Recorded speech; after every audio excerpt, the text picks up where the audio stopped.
अस्सलाम everyone, welcome back to Greentech Solar Pakistan. यार solar panels road watch की हमने एक वीडियो बनाई थी, उसको काफ़ी लोगों ने देखा भी था, वजीराई भी दी थी। अगर अभी फौज ये सिस्टम दिखाएं आप तो कुछ लोगों ने तो बिल्कुल सीरियस ही ले लिया उसे कि बिल्कुल ही नहीं वॉच करने हमने, और जिस एक दफ़ा लगवाए थे बस अब उसको ऐसे ही चलाने। जबकि अगर आपको ये सिस्टम पता हो तो सिर्फ अभी इसको 3 हफ्ते ही मैक्सिमम हुए हैं कि इसको वॉशिंग नहीं हुई। तो 3 हफ्तों में अगर ये हालात हो जाए पैनल्स के, अगर आप दिखाना पसंद करें लोगों को, तो क्या वाकई यही एक तरीका है कि सोलर पैनल लगाने के बाद वॉश बिल्कुल भी नहीं कराना, और बल्कि नुकसान होता है वॉश कराने से? आपने सही कहा है, लोगों ने सीरियस ले लिया। सोलर पैनल्स दिखाएं, सोलर पैनल्स ऐसे लग रहे हैं जैसे सहरा में लगे हुए, डेजर्ट में लगे हुए सोलर पैनल्स। और वही बड़ी बात है, सिर्फ 3 हफ्ते चल रहे हैं। तो लोग तो वैसे बहुत सारे 2 हफ्ते बाद वॉश करते हैं, तो जो 2 हफ्ते बाद वॉश करते हैं उनके सोलर पैनल हर 2 हफ्ते बाद ऐसे हो जाते हैं। यहाँ सोलर पैनल मेरा ख्याल है हर हफ्ते या 8 दिन बाद होते हैं वॉश, इसलिए इतने गंदे यहाँ नहीं हो पाते थे। फवाद ये देख रहे हैं, ये तो मिटा रहे थे भी नहीं मिट रहा ना अब इतने आराम से। और आप ये मिट्टी देख रहे हैं, ये बिल्कुल आपको सहराई मिट्टी फील हो रही है, जैसे आप चोलिस्तान जाएँ या थल जाएँ, ये वो डेजर्ट वाली मिट्टी की फील हो रही है। क्योंकि ऑयल छोड़ना भी शुरू कर दिया, कहाँ से आ गया? ये तो इंडस्ट्री है ना, वो ऑयल वाले हाथ और ऑयल वाले पाँव, तो वो देखें हर तरफ ऑयल ही ऑयल। अच्छा, ये ऑयल का रेजिड्यू है जो हवा में है, जो फिर गिर रहा है यहाँ पे, और मिट्टी के साथ चिपक रहे हैं, सब पे लग गया। पानी यूज हो रहा है वॉश होने के लिए, जो उसमें ऑयल का रेजिड्यू है, तो तकरीबन हर पानी को कोई जमा विद टाइम तो ये मुश्किल हो जाएगा साफ़ करना भी इसको। फिर इसको डिटर्जेंट से रगड़ना पड़ेगा ताकि ऑयल का रेजिड्यू है जो ये उतरे, और फिर ये एक दफ़ा वॉश हो कोई बहे, लेकिन ये पीरियडिकली पड़ रहा है। अच्छा, ये आप देख सकते हैं solar panels near by facility पे कोई वॉश कर रहा है, सोलर पैनल्स के ऊपर ही चढ़े हुए हैं वो, क्योंकि उनको वॉक पे नहीं बना के दिया था। तो अब जो वॉशिंग वाला है ये उसकी गलती नहीं है, ऐसे बड़ी क्लियर सी बात है। सही बात। आप उसको जगह ही ना दें, फर्श ही ना दें चलने का, तो उसको बोले तुम हवा में खड़े होकर वॉश कर दो, हवा में उड़ते हुए वॉश कर दो। तो सर हवा में उड़ते हुए तो आप भी वॉश नहीं कर सकते, तो उसकी क्या वॉश करना, आपकी जो जगह है उसकी जगह नहीं। उसने तो फिर भी आपके कहने पे एटलीस्ट वॉशिंग शुरू कर दी है, जान हथेली में रख के। बिल्कुल ऐसी है, वो देखें वो खड़ा हुआ ऊपर वॉश तो कर रहा है वो बेचारा। ए शेप रूफ है, टिल्ट में है सोलर पैनल, और वो उसी स्लोप पे खड़ा हुआ है और वॉश करके आपको देने की कोशिश कर रहा है, बट क्योंकि वॉक पे नहीं था, अब उसकी मजबूरी, उसकी गलती नहीं है, ये तो कंस्ट्रक्शन की गलती थी ना। फवाद, अगर इस तरह की कंडीशन हो तो एफिशिएंसी में कितना फ़र्क आता है? ये सिस्टम मैक्सिमम कितना प्रोड्यूस करता था और इस टाइम पे कितना कर रहा होगा?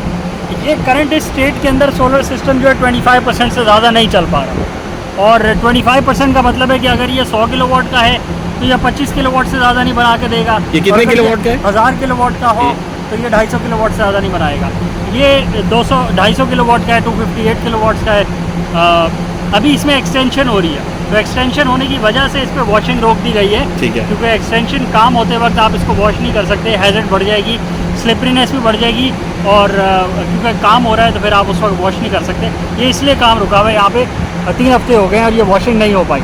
तो ऐसी सिचुएशन में अब ठीक है, जब कभी एक दफ़ा 5 साल 8 साल में काम होना है तब तो आप रोक सकते हैं, बट रूटीन में अगर आप अपने सोलर पैनल्स को इस कंडीशन पे ले आएंगे वॉश ना करके, तो नुकसान किसका होगा? आपका अपना होगा, और ये सोलर पैनल्स 25% से भी कम हो जाएंगे। ऐसा भी नहीं है कि सोलर पैनल्स का बॉटम 25% हो, और नहीं चलाएंगे और वॉश नहीं करेंगे, ये बिल्कुल ही ज़ीरो हो जाएंगे, कुछ भी नहीं बनाएंगे, और इनका स्टार्टअप वोल्टेज भी नहीं होगा, करंट भी नहीं होगा, प्रोडक्शन बिल्कुल भी नहीं होगा। नुकसान किसका होगा?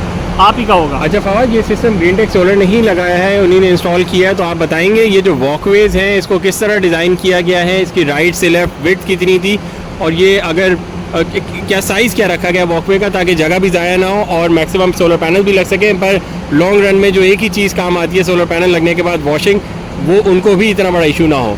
देखिए, सबसे बड़ा इशू जो होता है वो यही होता है कि हाथ की रीच होनी चाहिए। एक वॉकवे पे बंदे को खड़ा होना है, बंदे को सोलर पैनल पे नहीं चढ़ना।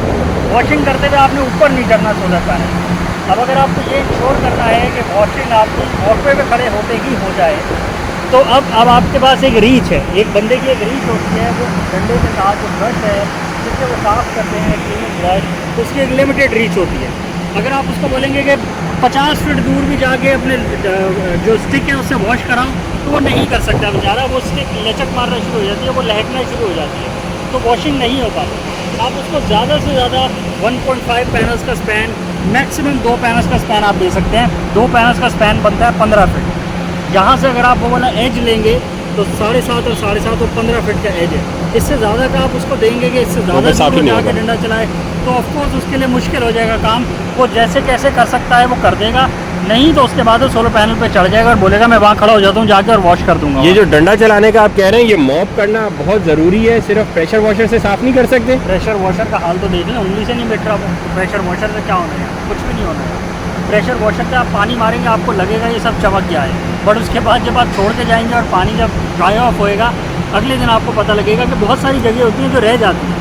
बेशक प्रेशर वॉशर बहुत अच्छी डिवाइस है और बहुत अच्छी तरह साफ़ करता है, बट वो कंप्लीट सोल्यूशन नहीं दे पाता, क्योंकि ये आप डस्ट का रेजिड्यू तो देखें, इतनी ज़्यादा मिट्टी है और इतनी ज़्यादा चिपकी भी है, उसके साथ कहीं ना कहीं अपना बर्ड ड्रॉपिंग्स हैं, ऑयल रेजिड्यू है और कितनी सारे पोल्यूटेंट्स हैं जो सारे इकट्ठे हुए हैं।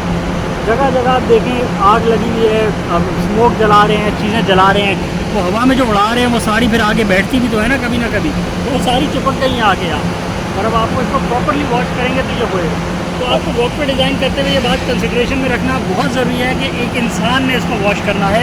इंसान का लिमिटेड बाजू है, मैंने बाजू खोला तो 3 फीट का ज़्यादा बाजू खुल गया मेरा, इसके बाद मैं 12 फीट ज़्यादा से ज़्यादा पे मैं प्रेशर 15 फीट कर लेंगे तो मैं वो उससे ज़्यादा अच्छी सफाई नहीं कर सकता।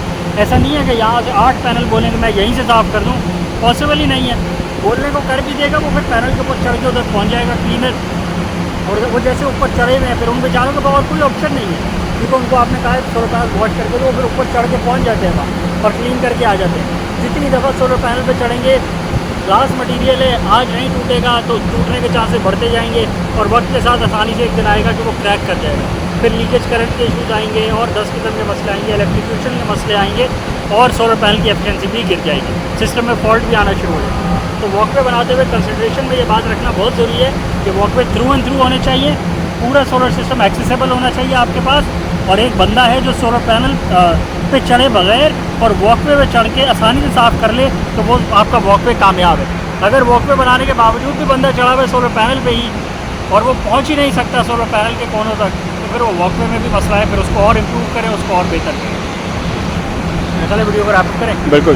चैनल को लाइक करें, सब्सक्राइब करें, ज़्यादा शेयर करें, कमेंट्स में बताएं आपके सोलर पैनल्स इतने गंदे होते हैं या नहीं होते, इससे ज़्यादा होते हैं तो भी शेयर करें और इससे कम होते हैं तो भी शेयर करें, और कितनी फ्रीक्वेंसी में होते हैं ये भी मेंशन करें।